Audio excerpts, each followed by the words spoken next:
జగన్మోహన్ రెడ్డి గారు ఈరోజు మీడియా మిత్రులతో మాట్లాడుతూ అనేక ప్రశ్నలు సంధించారు ప్రభుత్వానికి.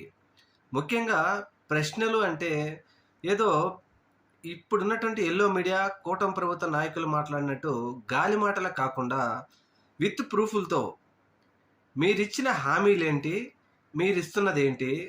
అసలు మీరు 2024 సార్వత్రిక ఎన్నికల ముందు ప్రజలకు ఏం చెప్పారు?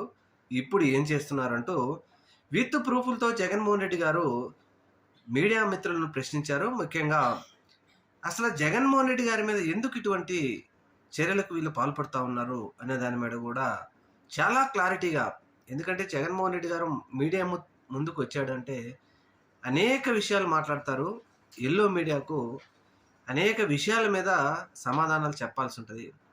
ఇక్కడ జగన్మోహన్ రెడ్డి గారిని ద్వేషించే వాళ్ళు ఎవరైనా ఒక్కసారి ద్వేషం అనేది పక్కన పెడితే జగన్మోహన్ రెడ్డి గారు అడిగిన ప్రశ్నలన్నింటినీ ఒకసారి పరిశీలించి దీనికి మనం సమాధానం చెప్పగలమా అనేది గనక ఎవడైనా మనస్ఫూర్తిగా ఆలోచించి సమాధానాలు చెప్పగలిగితే అప్పుడు వాళ్ళని మనం భేష్ అని అనుకోవచ్చు. కానీ ఉన్నది లేనట్టుగా, లేనిది ఉన్నట్టుగా చెప్పేటటువంటి ఈ ఎల్లో మీడియాకు, లేకపోతే తెలుగుదేశం పార్టీకి వాళ్ళ కాళ్ళకు మడుగులొత్తే వాళ్ళకు మాత్రం సమాధానాలు చెప్పవలసిన అవసరం లేదు.